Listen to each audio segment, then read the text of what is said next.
Il a marché aux côtés de Jésus pendant 3 ans. Il a entendu chaque sermon. Il a vu chaque miracle. Il a reçu le pouvoir de guérir les malades et de chasser les démons. Et quand Jésus a dit « L'un de vous me trahira », pas un seul disciple ne l'a regardé. Pas un seul. Pendant 3 ans, Judas Iscariote était impossible à distinguer des 11 autres. Il mangeait avec Jésus. Il voyageait avec Jésus. On lui avait confié l'argent de tout le groupe. Et quand le moment est venu, il a vendu le Fils de Dieu pour le prix d'un esclave mort. Ce n'est pas l'histoire d'un méchant. Les méchants, c'est facile. On les voit venir. C'est l'histoire d'une dérive, lente, invisible et catastrophique. Un homme qui a commencé aussi proche de Dieu qu'un être humain puisse l'être, et qui a fini pendu à un arbre, des pièces d'argent éparpillées sur le sol du temple. Et si vous pensez que vous ne pourriez jamais être Judas, cette vidéo est particulièrement pour vous. Son nom était Judas, en hébreu Yehuda, ce qui signifie louange. L'homme dont le nom signifie littéralement louange est devenu le traître le plus célèbre de l'histoire de l'humanité. Ce n'est pas de l'ironie, c'est un avertissement, parce que la distance entre l'adoration et la trahison est plus courte que vous ne le pensez. Judas venait de Kérioth, une ville dans le sud de la Judée. Cela fait de lui le seul non-galiléen parmi les 12 disciples. Les 11 autres venaient du nord. Pierre, André, Jacques, Jean, Matthieu, tous galiléens. Ils parlaient avec un accent galiléen. Ils partageaient une identité régionale. Ils étaient du coin. Judas était l'étranger. Ce détail compte plus qu'il n'y paraît, parce que quand vous êtes le seul à ne pas vraiment appartenir au groupe, vous apprenez à jouer un rôle. Vous apprenez à dire les bonnes choses, à rire au bon moment, à imiter le comportement du groupe de façon si convaincante que personne ne remarque que vous observez à distance. Judas ne se contentait pas de suivre Jésus. Il étudiait la pièce. Il apprenait le langage. Il est devenu un expert en apparence de disciple sans jamais s'y abandonner pleinement. Et avant de le juger pour cela, soyez honnête. Quelle part de votre foi est de la maîtrise du langage et quelle part est un véritable abandon?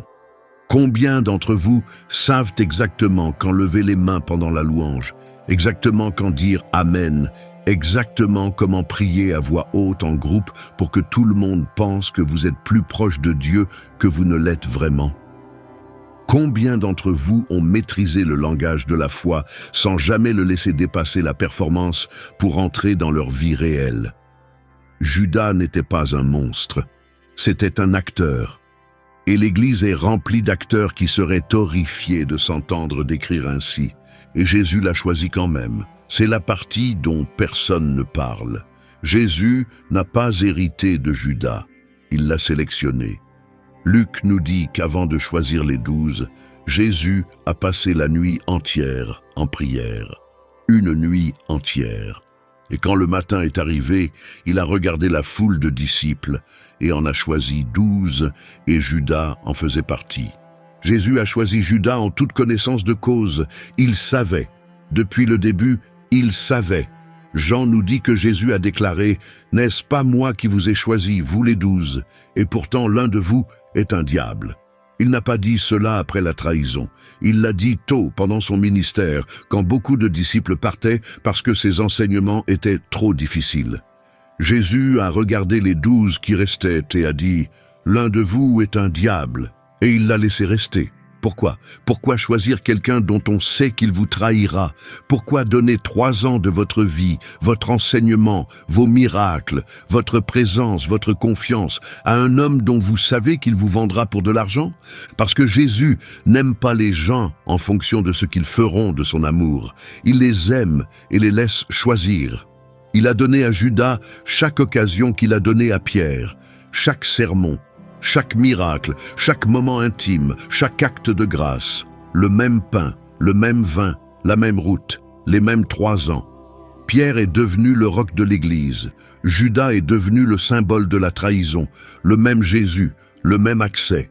Une réponse différente. Cela devrait vous terrifier, parce que cela signifie que la proximité avec Dieu ne garantit pas la transformation. Vous pouvez vous asseoir au premier rang pendant 3 ans et repartir inchangé. Vous pouvez entendre la vérité chaque jour et ne jamais la laisser dépasser vos tympans. Vous pouvez être assez proche pour toucher Jésus et quand même choisir l'argent. Depuis combien de temps allez-vous à l'église? 5 ans, 10, 20? Est-ce que ça vous a changé, vraiment changé, ou est-ce que ça vous a juste rendu meilleur pour avoir l'air changé? Il y a des gens qui sont assis sur les bancs depuis des décennies et qui ne sont pas plus abandonnés à Jésus que le jour où ils sont entrés pour la première fois. Ils en savent plus. Ils peuvent citer plus de versets. Ils peuvent débattre de théologie. Mais leur vie réelle, leur mariage, leur argent, leurs pensées secrètes, la personne qu'ils sont quand personne de l'Église ne les regarde, ne ressemble en rien à Jésus. C'était ça, Judas. Beaucoup d'accès. 0 abandon. Et le plus effrayant, c'est que personne ne pouvait le voir, même pas les 11 autres. Pendant 3 ans, Judas a évolué dans le cercle intime de la vie la plus extraordinaire jamais vécue.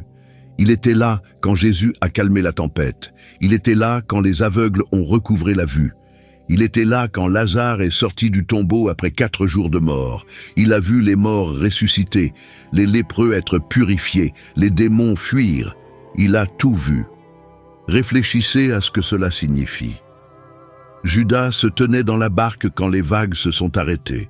Il était assez proche pour voir l'expression sur le visage d'un aveugle quand la lumière entrait dans ses yeux pour la première fois. Il a regardé Lazare, un homme mort depuis assez longtemps pour sentir la décomposition, sortir d'un tombeau enveloppé dans des linceuls. Il a vu des choses qui auraient poussé n'importe quelle personne raisonnable à tomber face contre terre pour adorer. Et cela ne l'a pas changé. C'est ça la partie terrifiante. Les miracles rebondissaient sur lui, comme la pluie sur la pierre, non pas parce qu'il n'était pas assez puissant, mais parce que son cœur avait déjà décidé ce qu'il voulait. Et ce qu'il voulait, ce n'était pas Jésus. C'était ce que Jésus pouvait lui apporter. Il y a une différence entre suivre Jésus et suivre ce que Jésus peut vous donner. L'un est le chemin du disciple, l'autre est du commerce. Judas faisait du commerce depuis le début, il l'habillait simplement avec le langage de la foi. Posez-vous la question maintenant, honnêtement. Pourquoi suivez-vous Dieu? Est-ce à cause de qui il est ou à cause de ce qu'il vous apporte? Est-ce que vous l'adorez parce qu'il en est digne ou parce que l'adoration vous fait ressentir quelque chose? Est-ce que vous priez parce que vous voulez sa présence ou parce que vous voulez sa protection, ses bienfaits, ses bénédictions? Est-ce que vous suivriez encore Jésus s'il ne vous guérissait jamais, ne vous élevait jamais, ne répondait plus jamais à une prière comme vous le souhaitez? Si suivre Jésus vous coûtait tout et ne vous donnait rien en retour, sauf Jésus lui-même, est-ce que ce serait suffisant? Pour Judas, ça ne l'était pas. Jésus n'a jamais été la destination. Jésus était le moyen de transport. Et dès que ce moyen a cessé d'aller là où Judas voulait, il en est descendu. Plus que cela, il a participé. Quand Jésus a envoyé les 12, il leur a donné autorité sur les esprits impurs et le pouvoir de guérir toute maladie. Toute maladie. Cela inclut Judas. Judas a chassé des démons. Judas a guéri des malades. Judas a prêché le royaume de Dieu. La puissance de Dieu a coulé à travers les mains de l'homme qui allait trahir le Fils de Dieu. Laissez cela faire son chemin. La puissance spirituelle n'est pas la preuve de la santé spirituelle. Vous pouvez opérer dans les dons de Dieu tout en étant loin du cœur de Dieu. Vous pouvez prêcher, prophétiser, diriger la louange, chasser des démons et avoir un cœur qui se transforme lentement, silencieusement, en pierre. Le don n'est pas la preuve, c'est le fruit qui l'est. Et puis Jean nous donne le détail qui ouvre la porte à tout le reste. Judas était un voleur.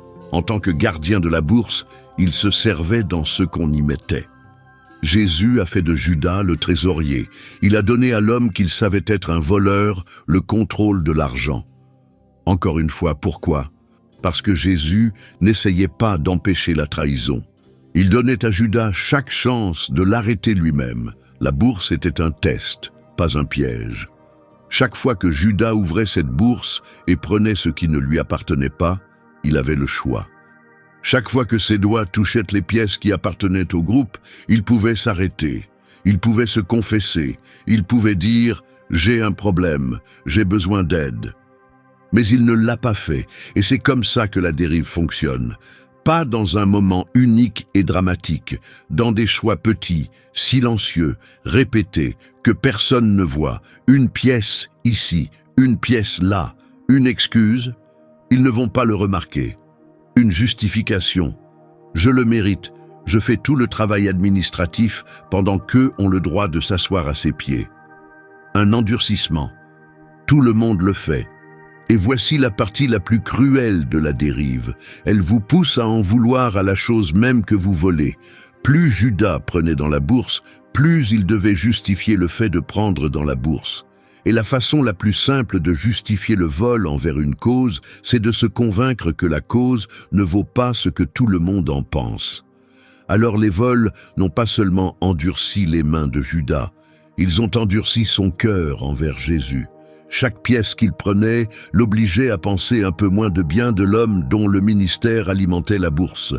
Le vol n'était pas juste un symptôme de désillusion, il la produisait. Chaque vol était minuscule, chaque vol était aussi un vote pour ce que Judas était en train de devenir.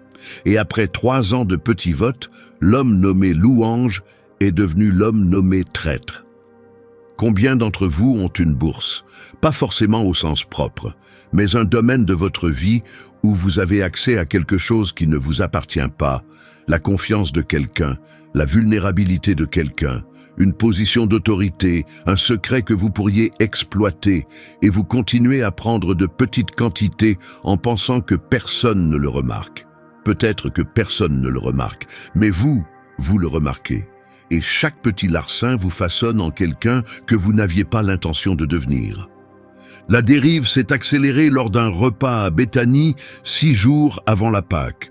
Jésus était à table quand Marie, la sœur de Lazare, est arrivée avec un flacon d'albâtre rempli de nard pur, d'une valeur d'1 an de salaire.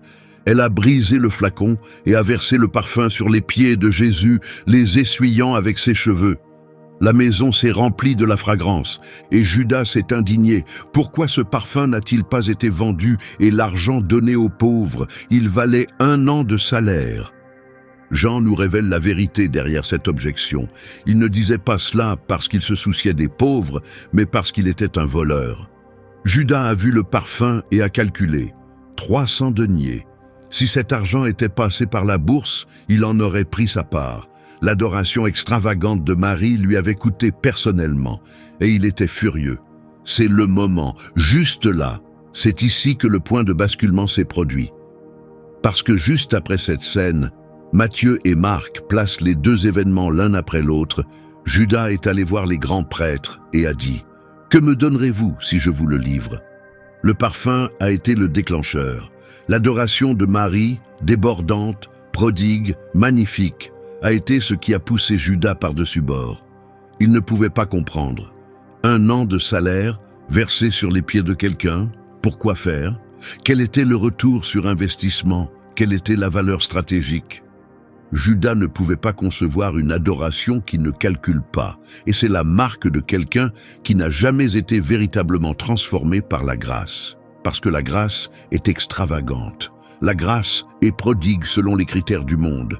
La grâce verse tout aux pieds de Jésus et ne compte pas le prix. Judas calculait, Marie versait, et la distance entre ces 2 réponses est la distance entre un disciple et un traître. Lequel êtes-vous quand quelqu'un donne de façon extravagante à Dieu, quand quelqu'un quitte une carrière lucrative pour entrer dans le ministère, quand quelqu'un fait don d'une fortune, quand quelqu'un sacrifie quelque chose que le monde qualifie de stupide à sacrifier? Quelle est votre première réaction? Est-ce l'adoration ou le calcul?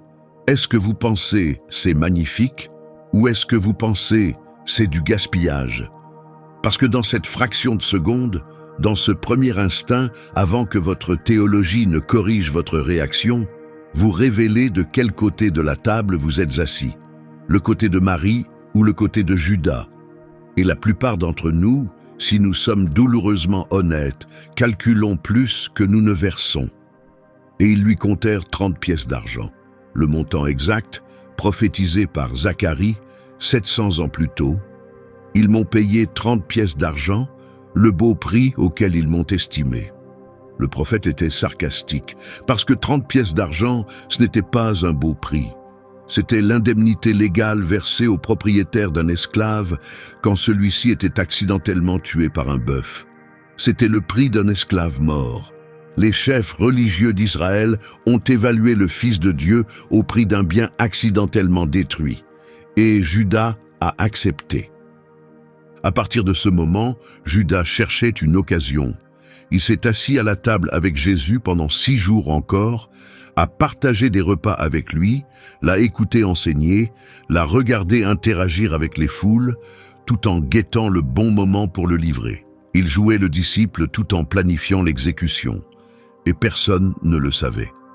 Puis vint le dernier repas. Et ce qui s'est passé dans cette pièce est la séquence d'amour et de trahison la plus bouleversante de l'histoire du monde. Jean nous dit que Jésus, sachant que le Père avait remis toutes choses entre ses mains et qu'il était venu de Dieu et retournait à Dieu, se leva de table, retira son vêtement extérieur, noua un linge autour de sa taille, versa de l'eau dans un bassin et se mit à laver les pieds de ses disciples.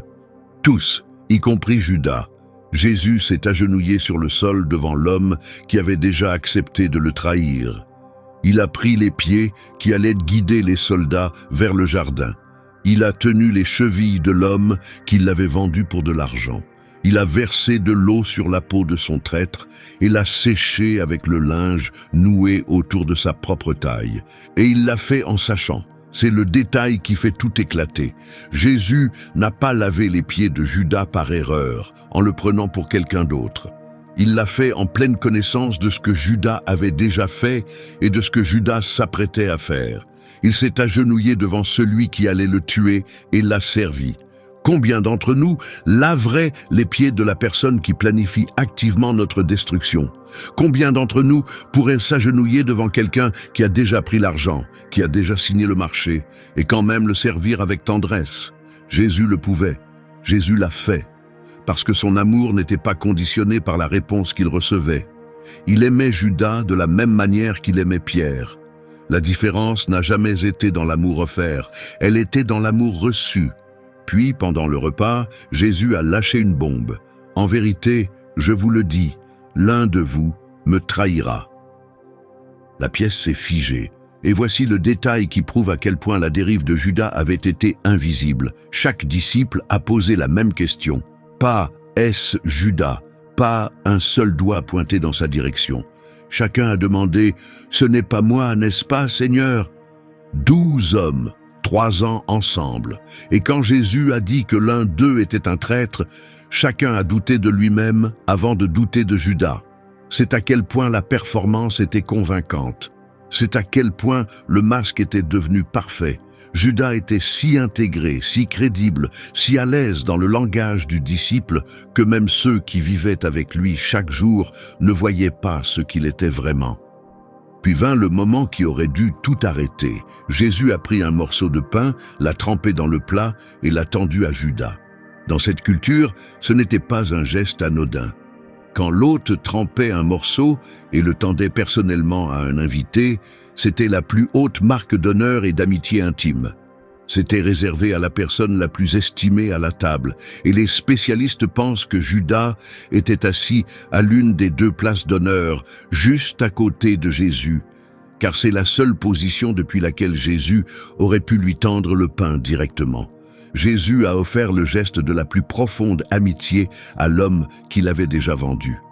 La main qui allait bientôt montrer le chemin aux soldats vers le jardin recevait du pain de la main qui allait bientôt être cloué à une croix. C'était la dernière offre de l'amour, une ultime chance. Comme si Jésus disait « Même maintenant, même après tout, je t'appelle encore ami, il est encore temps de faire demi-tour. » Et voici le détail que la plupart des gens manquent complètement.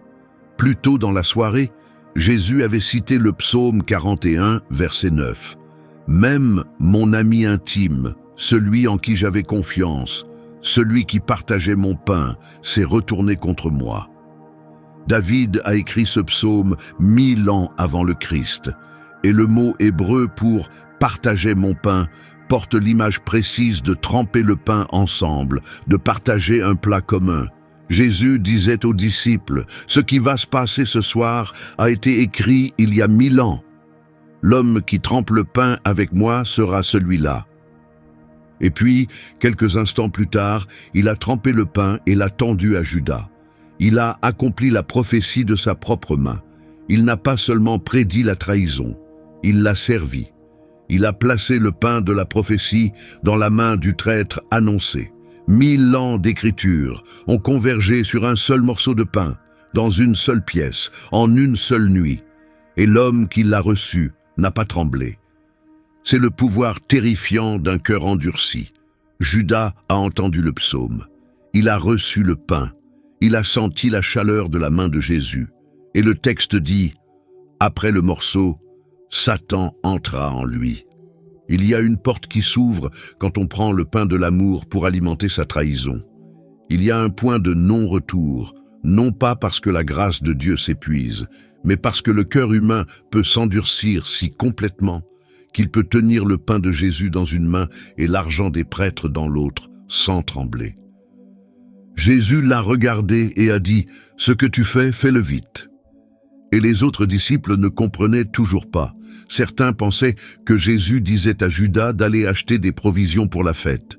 D'autres pensaient qu'il envoyait Judas donner de l'argent aux pauvres.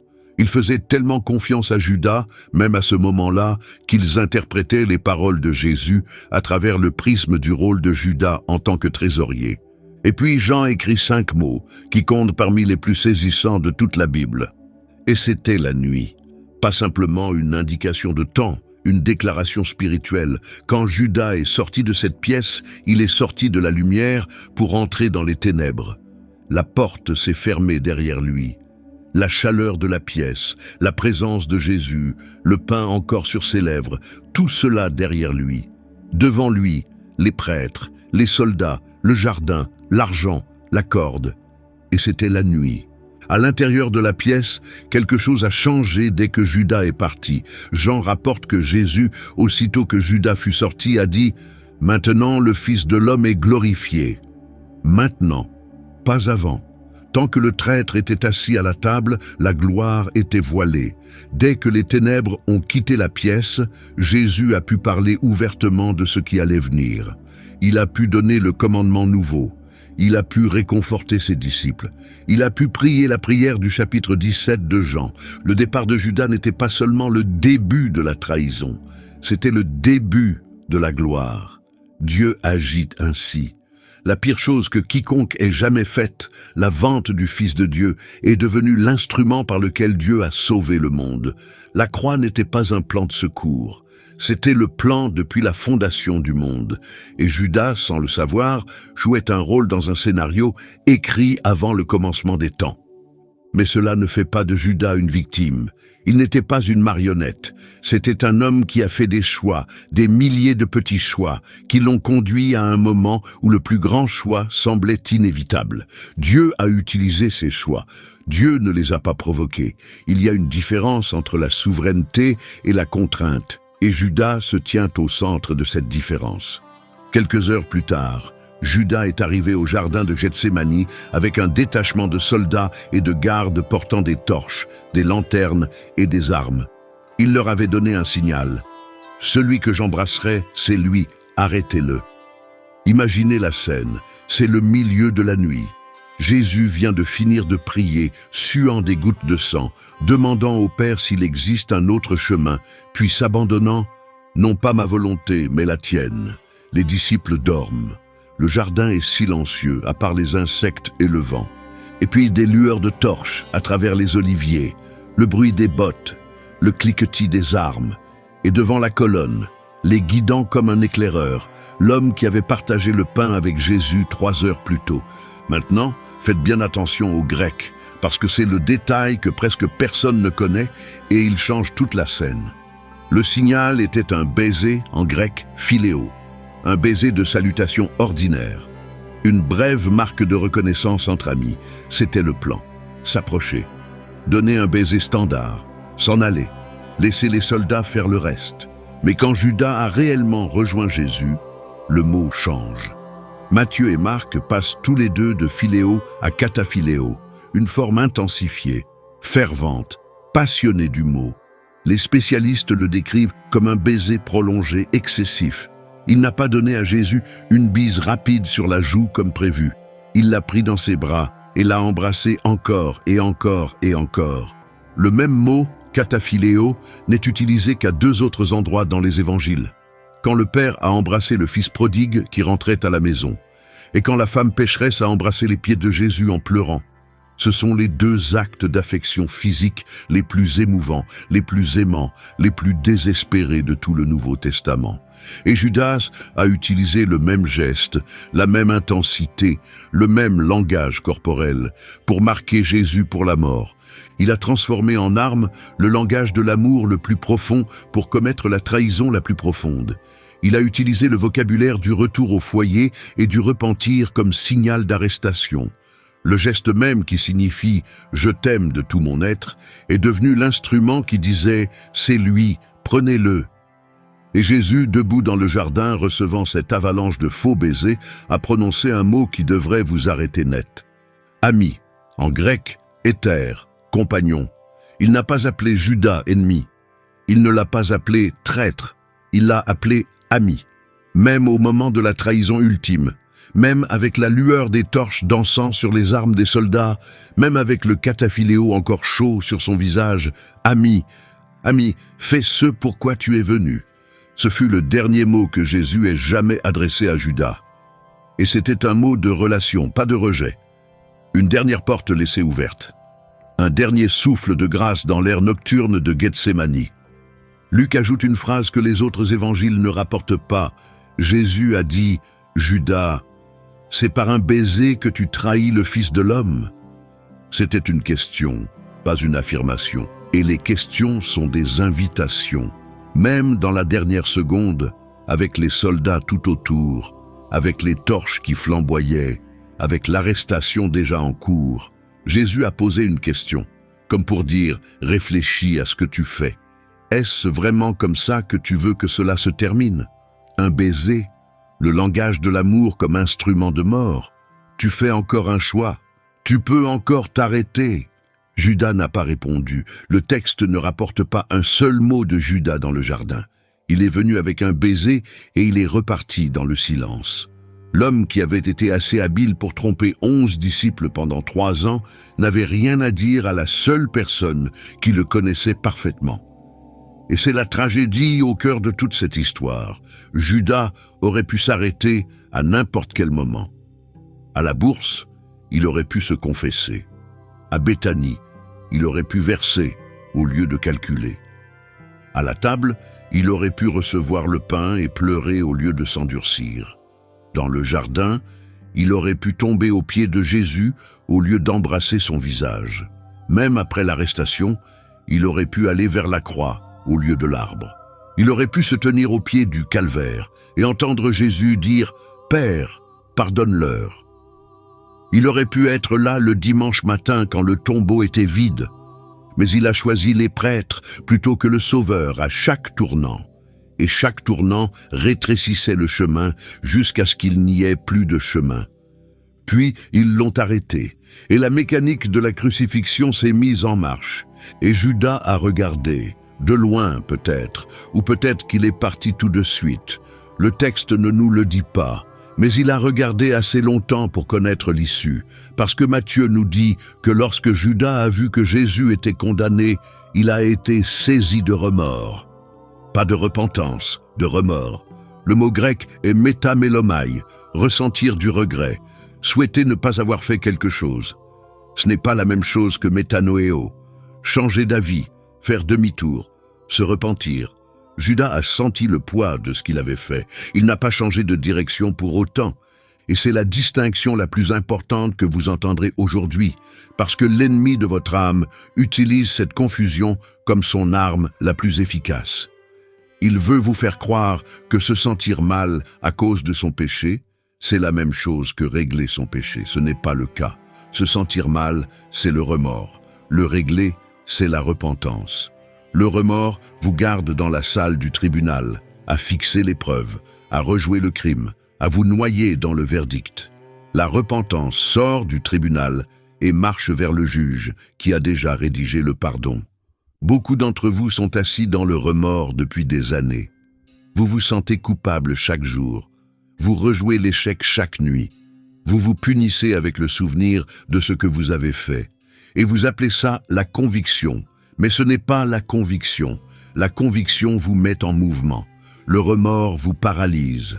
La conviction dit « va vers Jésus ». Le remords dit « tu ne peux pas aller vers Jésus après ce que tu as fait ». La conviction, c'est la voix du Saint-Esprit. Le remords, c'est la voix de l'accusateur déguisé en conscience. Il est retourné vers les grands prêtres. Il a jeté les 30 pièces d'argent sur le sol du temple et a prononcé 5 mots qui résonnent à travers l'histoire. « J'ai péché, j'ai livré un sang innocent ». Et les prêtres, les hommes qui l'avaient payé, les hommes qui avaient conspiré avec lui, les hommes qui l'avaient utilisé comme instrument pour accomplir leur meurtre, l'ont regardé et ont dit « Que nous importe, c'est ton affaire ». Cette phrase devrait vous faire frémir, parce que c'est ce que le monde dit toujours après vous avoir utilisé. Que nous importe. Le système qui vous a tenté ne vous sauvera pas. Les gens qui vous ont payé ne pleureront pas pour vous. Le péché qui vous a recruté vous jettera au moment où vous ne serez plus utile. Judas a découvert ce que découvre chaque personne qui vend son âme pour de l'argent. L'acheteur ne se soucie jamais du vendeur, et puis Judas s'est pendu. Les 30 pièces d'argent gisaient éparpillées sur le sol du temple. Les prêtres n'ont pas voulu les remettre dans le trésor. C'était le prix du sang, disait-il. De l'argent payé pour la vie d'un homme. Alors ils l'ont utilisé pour acheter le champ du potier, un bout de terre sans valeur aux abords de Jérusalem, pour y enterrer les étrangers, des inconnus, des gens que personne ne réclamait. Et c'est ici que la main de Dieu écrit en lettres si grandes qu'on ne peut pas les manquer. 700 ans avant la naissance de Judas, le prophète Zacharie a joué une étrange scène prophétique. Il tenait le rôle d'un berger rejeté par son peuple et il leur a demandé « Si vous le jugez bon, donnez-moi mon salaire ». Et ils l'ont payé, 30 pièces d'argent. Puis Dieu a dit à Zacharie « Jette-les au potier, ce prix magnifique auquel ils m'ont estimé ». Et Zacharie a jeté l'argent dans la maison du Seigneur, au potier.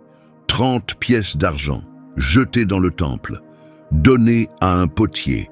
700 ans avant que cela n'arrive, Dieu avait écrit le scénario. Judas pensait qu'il faisait un choix libre.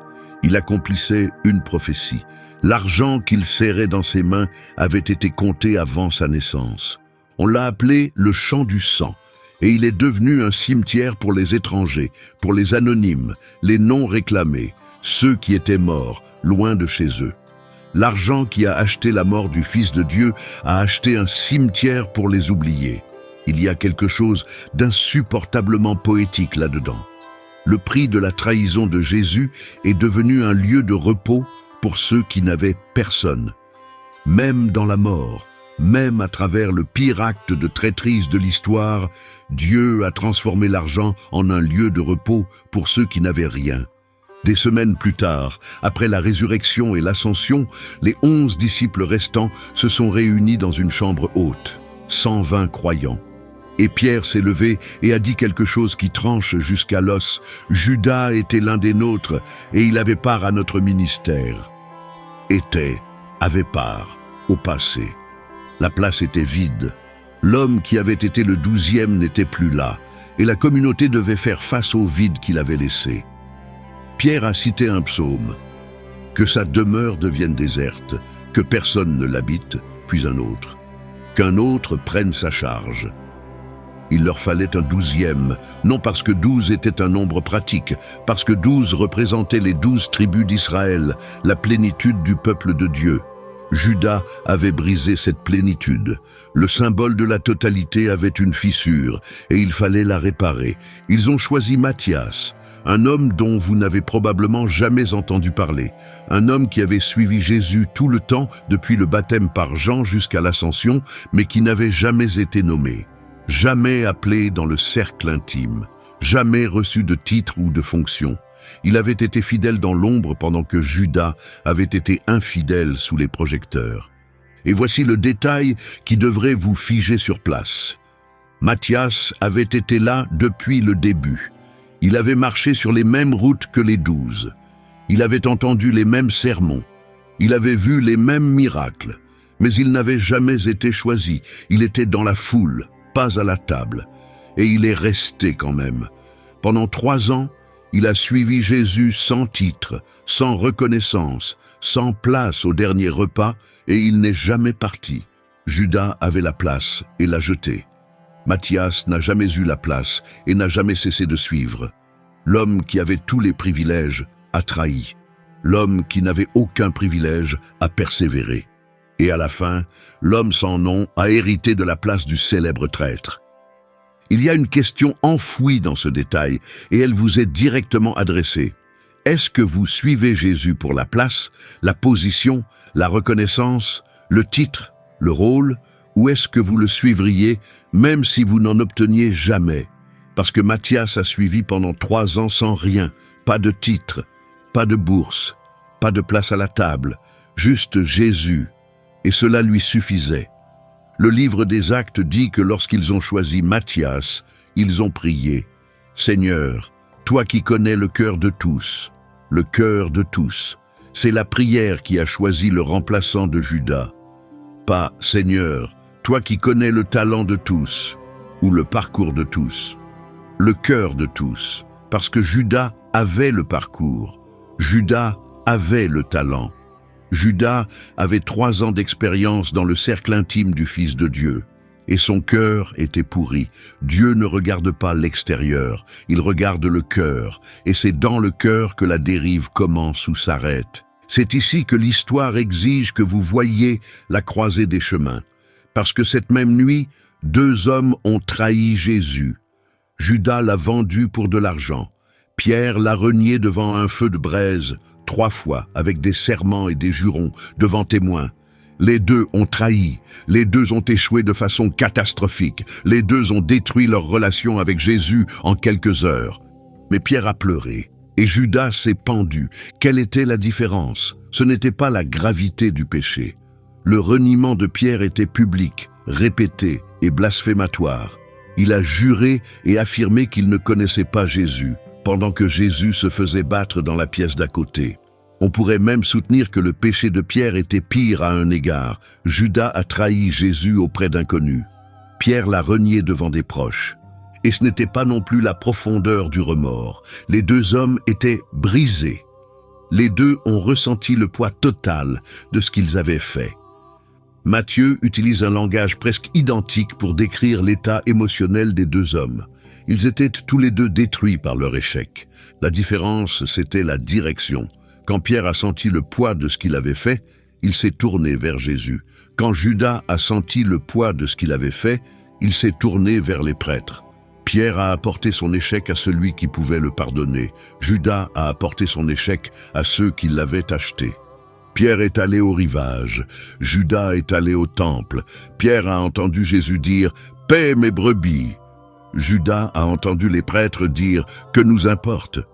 Des semaines plus tard, Pierre s'est tenu devant 3000 personnes à la Pentecôte et a prêché l'Évangile avec une telle puissance que 3000 furent baptisés en un seul jour.